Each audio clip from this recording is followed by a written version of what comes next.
Mas maganda rin na humiwalay na si Main Mendoza at Alden Richards sa gitna ng showbiz dahil ito lang rin ang magpapabagsak sa kanila.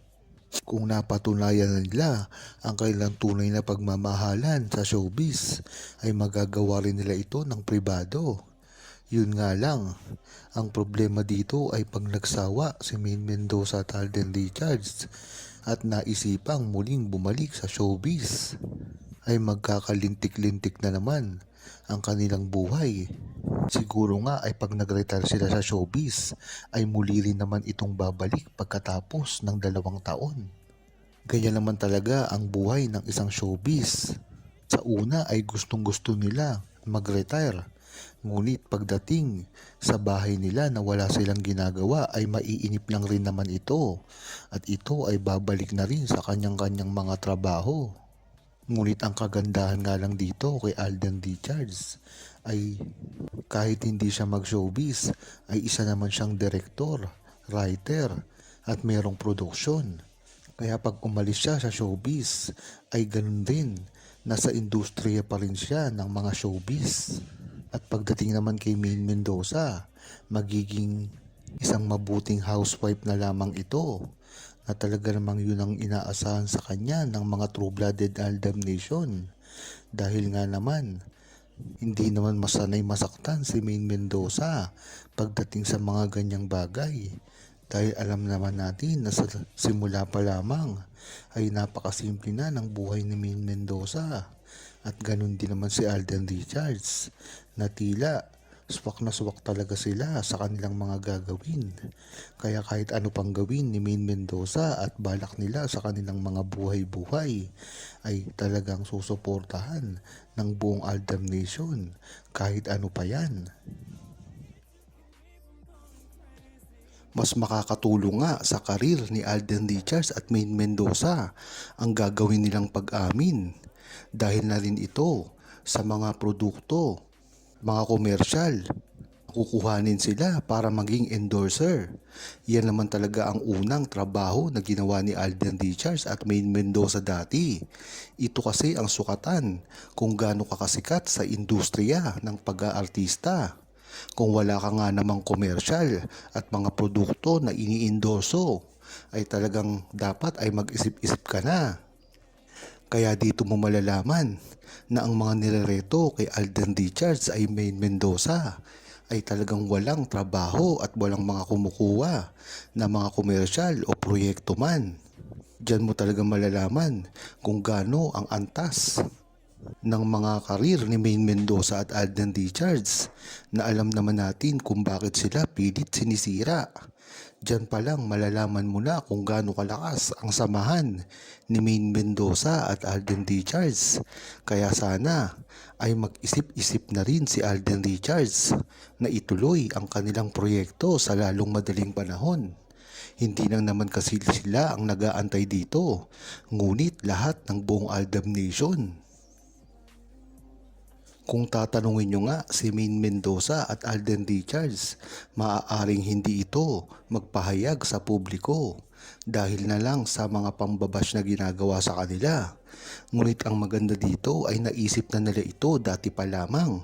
Kung dating iisipin mo lamang ang mga ginagawa nilang mga movie dati at mga proyekto ay talagang iisa lamang at hindi talaga nila ito pinopromote ng todo-todo, hindi kagaya ngayon. Kaya dyan mo palang talaga malalaman na ang mga proyektong gagawin ni Alden Richards at Main Mendoza sa hinaharap ay talagang tatangkilikin na. Hindi naman kasi ganito kagaling mga ipinapare sa kanila at hindi rin ganong kasikat. Ngunit ang maganda dito ay si Main Mendoza at Alden Richards na lamang ang natitira sa mga love team na mga nagsama noon at kilalaban sila.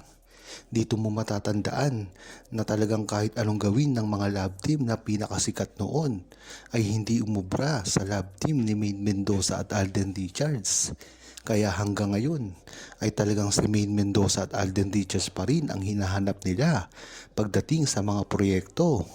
Diyan mo malalaman na napakatibay ni Main Mendoza at Alden Richards dahil ang mga nakasabayan na nila ay tila nawala na lang na parang bula.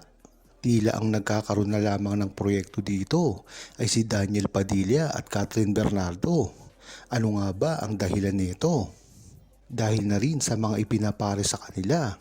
Kung matatandaan nyo, kahit na rin ang Jadin at ang Liz Queen ay nawala na rin na parang bula.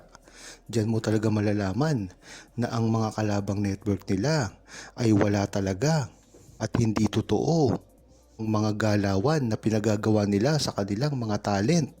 Ngunit ngayon, kung makikita nyo, kahit pa ang hiwalayan ni Daniel Padilla at Catherine Bernardo ay tila nasasama pa rin ang mga pangalan ni Maine Mendoza at Alden Richards. Talaga nga namang nakakatuwang isipin kung dati pa lamang ay baguhan si Maine Mendoza at Alden Richards kumpara kay Catherine Bernardo, Daniel Padilla. Ngunit ngayon ay tila naungusan na nila ito. Talagang napakaganda ng ginawa ni Maine Mendoza at Alden Richards at hindi na ito kailangan pang mapantayan kahit ano pang gawin nila na paninira sa kanilang dalawa. Ang inaasahan lang kasi ng mga arming at ng mga bashers at ng mga tumutuligsa sa relasyon ni Maine Mendoza at Alden Richards ay ang pagpapakasal nila sa kalye serye.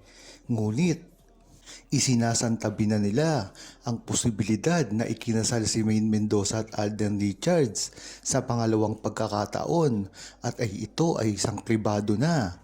Kaya siguro nasa isip ng mga Pilipino, ng mga bashers at mga armin na ang ginawang pagpapakasal lamang ni Maine Mendoza at Alden Richards ay sa kalye serye lamang.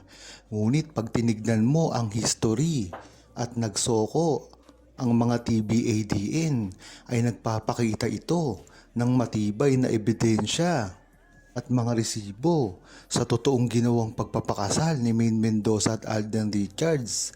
At hindi lang ito, marami din ang nagko-corroborate dito, katulad nila Miss Pia Guanyo, mga malalapit na kaibigan ni Maine Mendoza at Alden Richards, mga pagpapatunay na dokumento na makikita lamang sa internet. Kaya talagang wala nang kawala ang armin at ng mga bashers, lalong-lalo na ang hindi pa mga kilalang grupo na talagang sinitira si Maine Mendoza at Alden Richards. Kaya naman kasi talagang kampante ang True-Blooded Aldam Nation dahil alam nila na sa kanila ang napakatibay na ebidensya na ipapakita kung sino man ang sumuway dito. Huwag kalimutang mag-subscribe, comment at ilike ang video na ito. Thanks for watching!